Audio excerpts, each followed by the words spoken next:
Josh Brown, there's a PlayStation 5 Pro in development coming later this year, according to Kantan Games Cirque Toto, as reported by CNBC. Speaking to CNBC, CEO of the consultancy firm Kantan Games, Toto said there seems to be a broad consensus in the game industry that Sony are indeed preparing a launch of the PlayStation 5 Pro in the second half of 2024. The main reason is apparently because they want to prepare for GTA 6. Sony will want to make sure that they have a great piece of hardware ready for when GTA 6 hits in 2025, a launch that will be a shot in the arm for the entire games industry.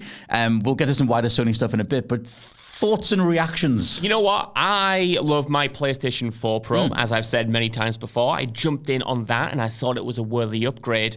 I don't know how they're going to really sell a PlayStation 5 Pro when they will announce it. They will maybe even release it this fall, like this report suggests. But at the same time, their current CEO is talking about how the PlayStation 5 is already in the latter stages of its life cycle. And with, it'll enter them, yeah. Yeah, it was just because that got misquoted. It was a whole thing. Oh, okay. It was a whole thing online. I didn't know it was misquoted. That's actually interesting. It's a whole thing because the dude's quote was saying that going forward, it will enter its latter stages. He wasn't saying it's there just yet. It's like, you know. Even then. I'm just saving it. Even then, if you're saying that it's going into the latter stages of its lifestyle, I still think this point stands. If you're already looking towards the future of PlayStation, towards a PlayStation 6, even if that is 3 or 4 years away, and you're already, I know they're obviously going to be planning for that anyway, but if you're already talking about it in those terms, why would people who already own a PlayStation 5 buy into the Pro with presumably a new piece of hardware coming sooner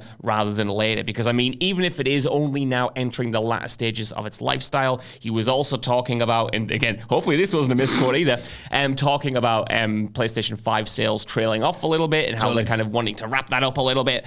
So yeah, I think a PS5 Pro makes sense when you have a big game like GTA coming out, and it makes sense if you want to increase those margins on hardware sales like Sony does for new players that are coming in.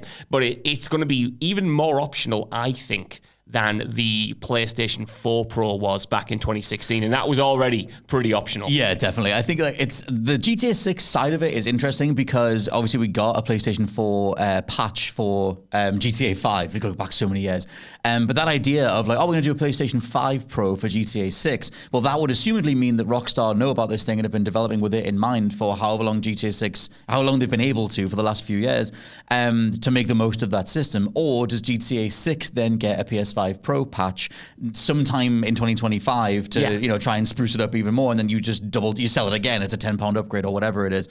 I could see them doing that.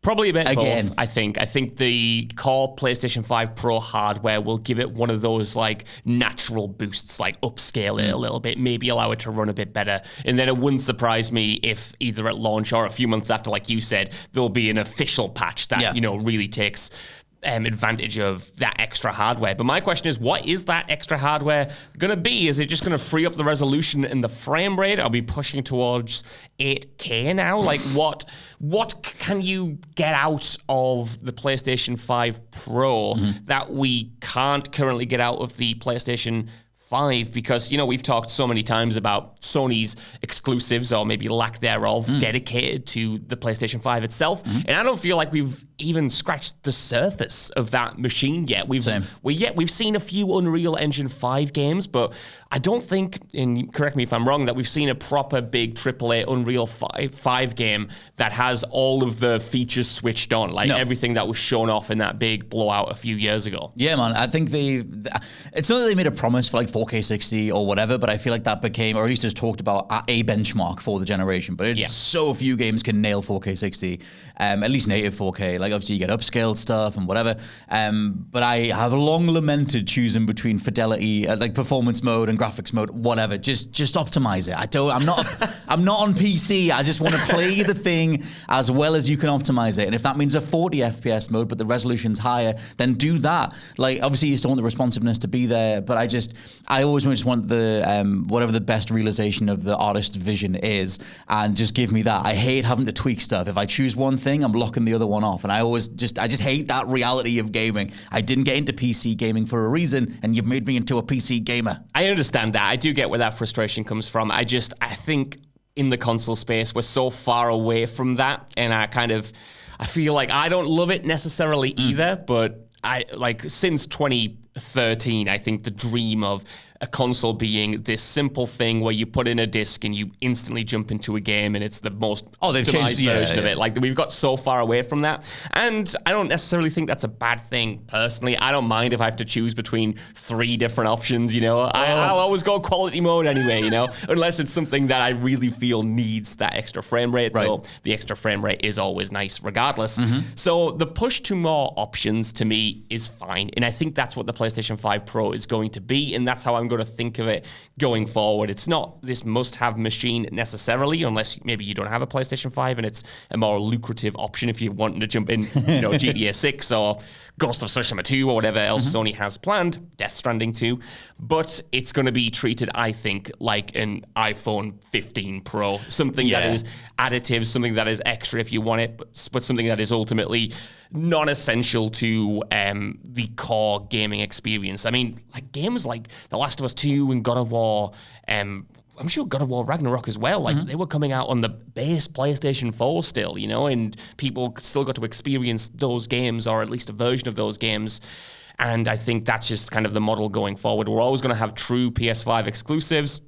And now we're just now we're just going to have more options. We're going to have the options we already have on the PlayStation 5, and then probably 6 more on the PlayStation 5 Pro to really allow you to tweak what exact resolution you want, what frame rate you want to hit, what you're prioritizing. Do you want ray tracing on? Do you want ray tracing off? Do you want maximized ray tracing? Do you want minimized ray tracing? And I know that's your nightmare, but it is. I'm all right with it. I'm living it. I'm living this nightmare. I'm curious what people think, though, before I read some more stuff out. But that general idea of the console promise, when consoles became a thing, the idea of you don't have to think about any of that stuff.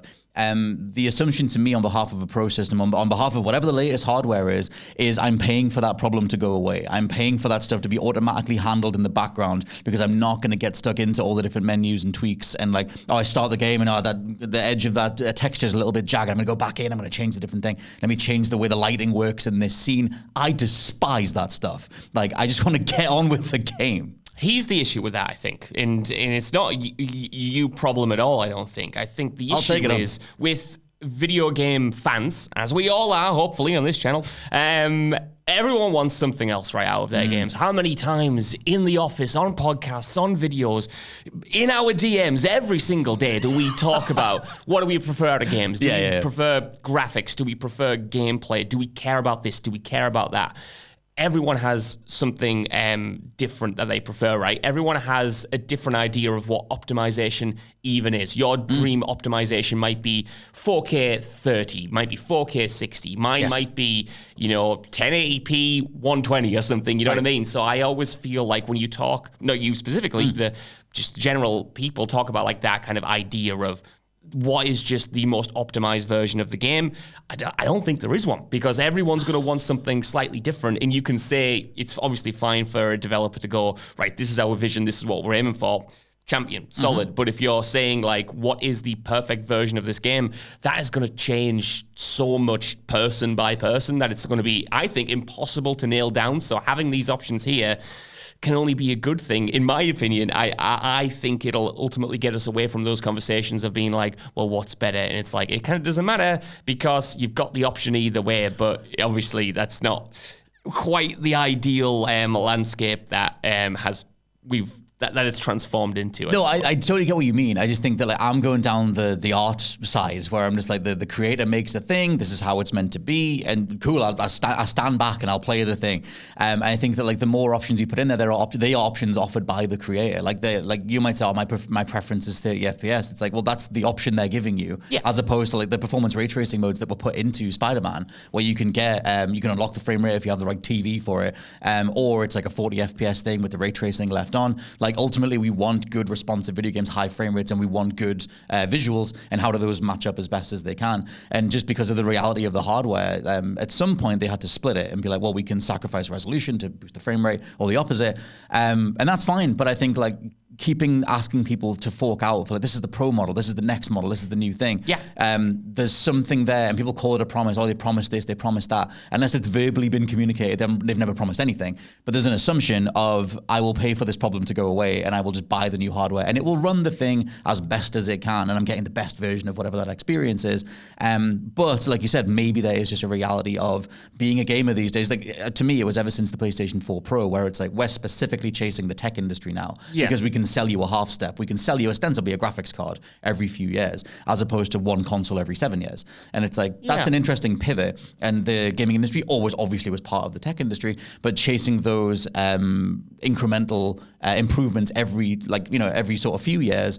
And then it's like, well, what does that actually give me on the game side? Well, the frame rate's freed up maybe, but you've still got to pick on the menu, you've still got to pick the two, unless they patch those things in. I think it's really interesting the way you phrase that you're wanting a new machine or a pro version of a machine to make a problem go away. Yes. I never thought about that before, and I'm really interested to see what you guys think down in the comments, if that's how you approach this, because I've never sort of approached a pro model with that in mind, of this is a problem and I want to make it go away. Like with the PlayStation 4 and Pro, it was kind of like the opposite. It was I want to see what else this has to offer. It was the promise of, will this game have a few more particle effects? Will it be able to run games in HDR or whatever better than the original? How will it affect the PlayStation VR2, which it did ultimately? Still does that for my thing, but like all those sliders are maxed out. Like all the I'm paying for all to unlock all that stuff all at once and not think about it. Right. Okay. No, I think that's fair. To me, there's no difference between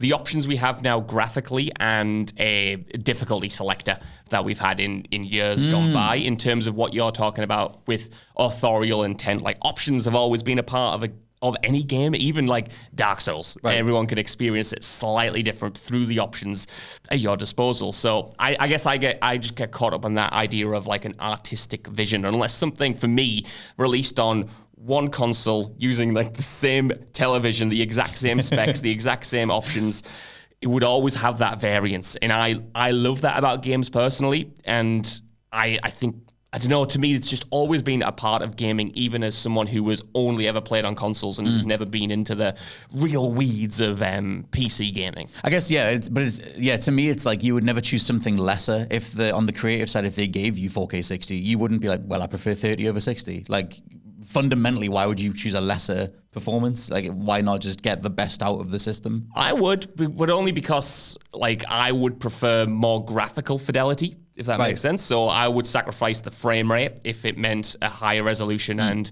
more stuff going on the screen. That's that's what I get back to with the idea of like personal preference. Like, maybe, or someone else would see that as like a downgrade, whereas I see that as like the ideal, right? No, I mean that, like, if you had a system, for example, the PlayStation 5 Pro, that just the games are really well optimized for it, and their 4K 60 is their benchmark, and that's what they're locked to. Would you then lament that there's not a 30 FPS option because that's your preference? I don't think I'd be that asked about it if it, like I said, if that's what the developers were aiming for and that's just kind of what they said was the thing, that's fine. I just mean, like, if there are options, I don't mind. It's kind of like how if there is a PlayStation 5 Pro, I won't mind. You know what I mean? It might not necessarily be for me. It's like not the be all and end all, I suppose. I don't know. Like, I wouldn't be complaining that it didn't have a 4K 30 option, for instance, but I would be complaining if you could have maybe got more graphical features in the game. Like if they said we could have put it in and it would have been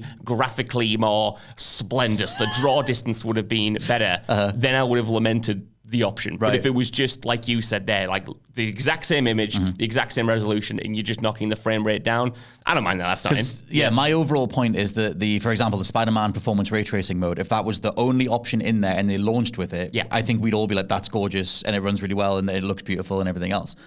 I agree. Yeah. But I would also say, why limit it for the people who do prefer frame rates or people who do prefer resolution? Because there will be people out there who like it. Like, if you can, why not? Because you're almost like slighting those other players because you prefer, not just you personally, but like you or other players prefer something else. So I always just think, why not? Well, it's under the assumption that on the design side they balance and reducing the whole thing down to just a graphics bar a graphics bar and a performance bar. Yeah. But that assumption of like on the creative side, they did as much as they could on both bars and then equated them, and that's performance ray tracing mode. Like that idea, that's completely fine for me. There's obviously the questions come in about like, oh, if you guys focused on the visuals, then what does the frame rate, what's that allowed to be? Which you can argue is the quality mode. But that's the reality we've got to at this point. And it's like throwing in like pro versions of systems. This is the second time Sony's done it. And obviously Xbox launched with one this generation with the Series S, the Series X. It's just interesting because it fractures the ideal experience conversation, which we never even had that in previous generations. And because it brings in that idea that is more associated with the PC space, where it's like, well, if you just paid the money for the upgraded chip, then all these max sliders would be maxed out and you'd get the best experience.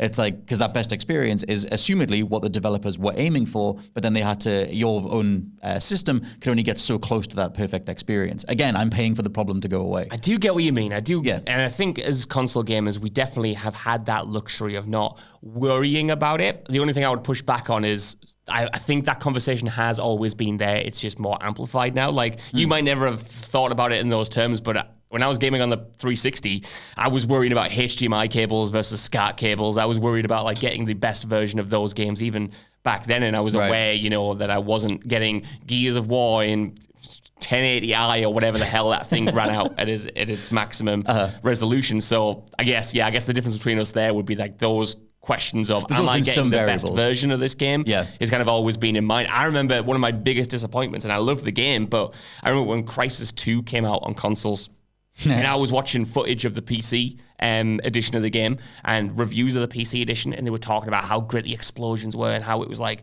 this graphical powerhouse. And it was no slouch on Xbox 360, but when I got my Xbox 360 version, I realized, ooh, this is not the same. This is a completely different kettle of fish. Same with Crysis 1, yeah. Yeah, and it was just something that I was thinking about like way back then. So I guess, I suppose the big difference between where we're coming at this from is just that perspective of, that's always been on my mind in a way that it might not have necessarily been for you. No, I remember those things too. I remember getting I got a SCART cable for SOCOM on the PS2, and I remember being able to read the text on screen again. To me, those things are way smaller differences, way smaller improvements. They're more easily remedied than forking out £400 for another system or whatever it is, like for entire graphics modes versus like a new cable. I know. I don't know, man. See, it's we're on two sides. I think. Yeah, absolutely. I think when you get to like that nitty gritty in it, I suppose it's just going to be it's not going to be nitty gritty to me because they're massively different. Like quality mode, performance mode, like a full rendering of a game is so different than plugging a different cable into the back of the console. No, but it's not just a cable. I need a new telly. I might need a new console entirely that can actually play those or play them off a hard drive. It's still hardware dependent to a certain extent, I think, and maybe even harder in the case of the difference between Crysis 2 on Xbox and Crysis 2 on PC. Like, that can't be solved with a cable, right? I'll need to go out and buy a PC. I'll need to go out and buy then the highest tier parts for it, the best processors, the best graphics cards, all of that stuff. Like, there's always been a jump between it. Totally. Yeah. That's my thing with, like, the PC was always ahead. It always has been. Like, the whole 4080, whatever the hell it is, most recent thing that blew up, and it's like consoles are trying to get there. In the Crysis example, if there was a version of the Xbox that was offered at the time that would match the PC thing, you would probably pay the money and take it. Yeah. Because then you're just matching what the thing is that you're looking at, as opposed to you fork out the money and then there's a bunch of options in it. Well, you can match the graphics but not the frame rate. You can match the frame rate but not the graphics. Like, that's always been the issue with me. But that's just to crystallize it. No, I know what you mean. I think the problem was the same but different, right? I feel like we are so used to cross-gen releases right now, for instance, that we've maybe not forget, but kind of ignore that for a long time you would get, a version of Chaos Theory, Splinter Cell Chaos Theory on PlayStation 2, and you get one on Xbox 360, and those games would be radically different, right? And if you wanted the better looking version with maybe even completely different content, you would have to fork out hundreds of quid for a new console and probably then a new telly, HDMI cable, all of that jazz if you wanted like the best version of that game, because they were even more different, I think, than they were now. Like, to me, that's a more substantial difference in terms of literally how the game is even playing than what we have now with different graphical modes or frame rate benchmarks or anything. I think even though we have more options now, it's a little bit more smoothed out in that regard. Yeah, I'm crazy to think that. It is true that like this conversation's been going on for a while. I think that the new one, the new version of this conversation really came to light with the PS4 Pro, like the amount of pieces that were done, headlines, general conversations around the PS4 Pro, as we got the sort of console version of the PC, the reality of being a PC gamer. I kind of view these Pro systems as graphics card upgrades. And I'm just like, do I have to pay this money to get, like I said, to get the best version of what the creator was going for? That's ultimately is where I am and have been since the PS4 Pro. But still, it's worth throwing in here that we talked a lot about PlayStation stuff in a recent podcast as well. Go subscribe to the What Culture Gaming podcast because we broke down the most recent Sony financial call where interim CEO Hiroki Totoki was talking about what's happening across the next year. They don't have any major exclusives until the end of March 2025. And they also mentioned in there that they expect the PlayStation 5's hardware sales to fall off, which came after the fact they didn't hit their expected sales target, or they're projected to not hit their sales target by about 4 million units anyway. The assumption now with the PlayStation 5 Pro is that would maybe bolster it or something, not related to the financial call, but now where we are with the CNBC report. However, in the CNBC report, you have senior principal analyst George Zhiziashvili, if I get his name right, saying that even though the Pro might come out, he doesn't think that's actually going to change anything. The idea that the PlayStation 5 is entering its latter half, the idea that people they're satiated, they're waiting, whatever, isn't necessarily the case, which I think is interesting. It's almost like, why do this other than just pay the money and get a slightly better frame rate? Yeah, I think that's pretty much it, man. I think ultimately games are going to sell consoles, whether they're the PlayStation 5 Pro or the PlayStation 5 digital edition. And at this moment in time, we don't really have them. You know, I think we've had a lot of great Sony games, first party or second party, or even some third party ones that play a little bit better on the PlayStation 5. But yeah, when you're looking to the future, what are people buying a PlayStation 5 for now? The fact that they've only mentioned GTA 6 is in itself telling, I think, a big third-party release. When do we get... I mean, I personally bought my PlayStation 4 Pro for The Last of Us Part 2. That was the big announcement that got me, like you said, wanting the best possible version of that game I could possibly get.